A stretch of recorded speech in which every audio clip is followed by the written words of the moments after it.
Have you ever wondered what lies beyond the smoke and gunfire of America's most notorious outlaws? Welcome to Almanac, where today we dust off the pages of history to bring you the truth behind the legendary Jesse James. Before we unravel this tale of an outlaw turned folk hero, take a moment to ensure you're subscribed so you never miss a journey through history with us. Born in Clay County, Missouri in 1847, Jesse Woodson James would come to symbolize the quintessential Wild West outlaw. But was he a cold-blooded killer or a Robin Hood figure, robbing the rich to give to the poor? Stay with us as we delve into his life, his words, and the legacy that outlived the man. Jesse's story begins against the backdrop of the Civil War.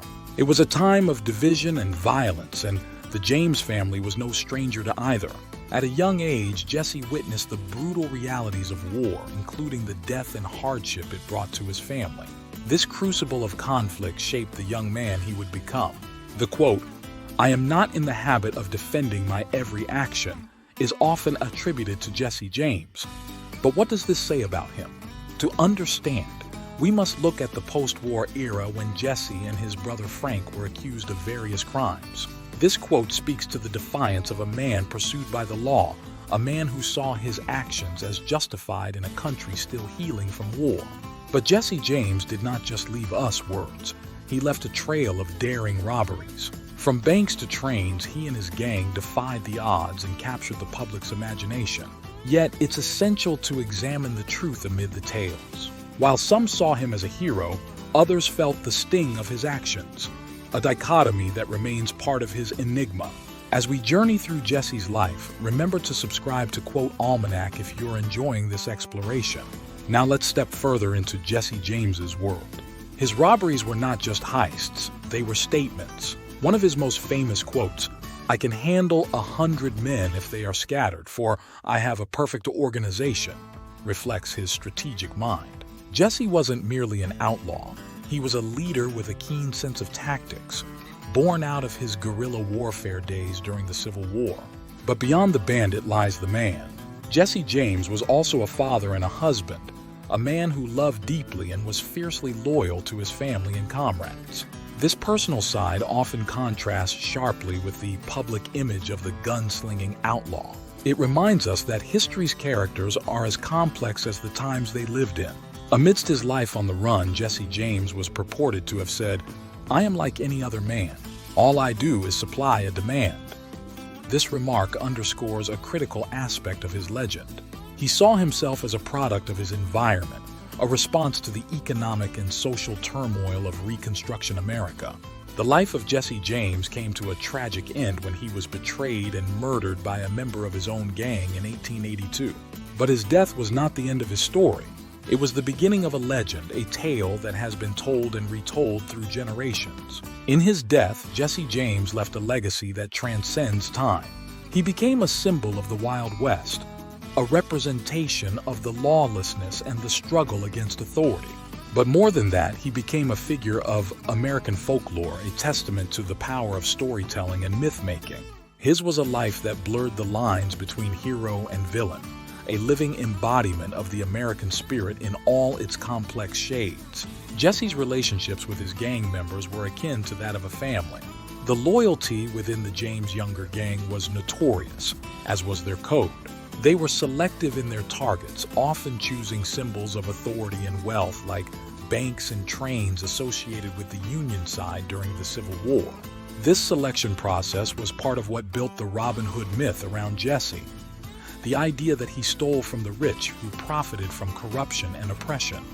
What's often overlooked in the dramatized accounts of Jesse's life are the details of his day-to-day existence. Jesse was more than his criminal record. He was a man of his time, with interests and hobbies outside his notoriety. He was said to be an avid horseman with a deep affection for his steeds, a trait that undoubtedly was an asset in his line of work. His appreciation for the finer points of horse rearing and riding was not just practical but personal, demonstrating his capacity for passion beyond the gun belt. Let's pivot for a moment and remind you, our viewers, if you're drawn into the depths of this historical unraveling, don't forget to hit the subscribe button. At Quote Almanac, we strive to bring you closer to the enigmatic figures of history with every video. Continuing with our deep dive, Jesse's family life was also one of stark contrasts. Married to his cousin Zerelda Mims, a woman who shared his mother's name, he was known to be a dedicated family man when not on the run. The stark dichotomy of Jesse's affection for his children and his life of crime illustrates the human complexity that no amount of legend can fully encapsulate. His quotes often reflect a certain philosophical bent, a contemplation of his place in the world.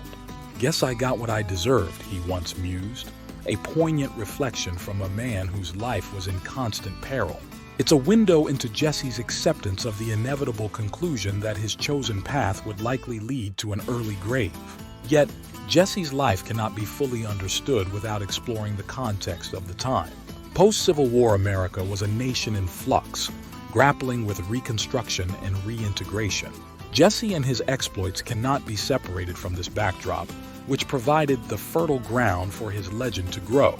He was a product of his environment, a rebel at a time when rebellion was part of the very fabric of the country's being. The media of his day, the burgeoning field of newspapers, played an enormous role in shaping the image of Jesse James. He was at once vilified and romanticized, with his exploits either exaggerated or downplayed depending on the publication's leanings. This media portrayal is a testament to the power of the press in shaping public perception, a theme as relevant today as it was in the 1800s. The tales of his daring heists and narrow escapes from the law became the fodder for dime novels and later Hollywood films. The fact that he was pursued by the famed Pinkerton Detective Agency only added to his allure. The cat-and-mouse game between Jesse and the Pinkertons was one for the ages, featuring explosions, shootouts, and a national manhunt. In his final days, Jesse James lived under the alias Thomas Howard, an attempt to escape the infamy of his true identity. It's said he grew increasingly paranoid, aware that the noose of the law was tightening around him. His demise at the hands of Robert Ford, a new recruit to his gang, was seen as the ultimate betrayal, a sentiment that resonated with the public. Jesse's funeral was a spectacle in itself, attended by hundreds who wished to catch a glimpse of the infamous outlaw in death as they never could in life. His gravestone bore the inscription, "Jesse W. James died April 3, 1882, age 34 years, 6 months, 28 days. Murdered by a traitor and coward whose name is not worthy to appear here." Even in death, he was defiant, his legacy secured by his own family. Now, as we wrap up our extensive exploration of Jesse James, let's reflect on what we can learn from his storied life. Jesse James was more than the sum of his actions. He was a man who loved, lost, fought, and ultimately fell victim to the life he chose. He was a reflection of the tumultuous times he lived in and a creator of his own mythology. It's essential to remember that history is often told through a lens that colors and distorts. Jesse James, like many before and after him, was a man made into a myth, and within that myth lies both truth and fiction. What's undoubtedly true is that Jesse James has left an indelible mark on American folklore. His life has been the subject of numerous debates, books, films, and songs. Each retelling adds another layer to the legend, making it all the more challenging to discern the man from the myth. But perhaps the most compelling aspect of Jesse James's story is not in the bank robberies, the shootouts, or the final betrayal, but rather in the lasting fascination with his character. It's a testament to the enduring allure of the outlaw archetype, the rebel spirit that challenges the status quo, which resonates so deeply in the American consciousness. In exploring Jesse James's quotes, actions, and the context of his times, we are reminded of the complex tapestry of human history.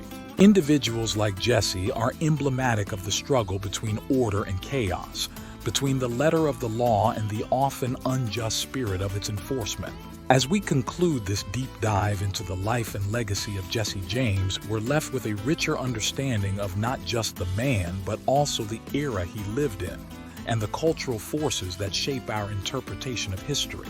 In each recounting of his life and every quote attributed to him, we see the mirror of our own societal values and the ever-evolving narrative of what it means to be a legend. So, as the sun sets on this episode of Quote Almanac, we bid farewell to the outlaw, the father, the husband, the rebel, the legend, Jesse James. His story remains a captivating chapter in the American saga, a narrative that continues to capture imaginations and provoke discussion. And now, dear viewers, if this journey through the smoke-filled narrative of Jesse James has captivated you, we invite you to like this video and subscribe to Quote Almanac. Your support enables us to bring history's most intriguing stories right to your screen. Join us as we continue to unearth the truths behind the legends, one quote at a time. Until next time, keep pondering the past and remember, every quote tells a story.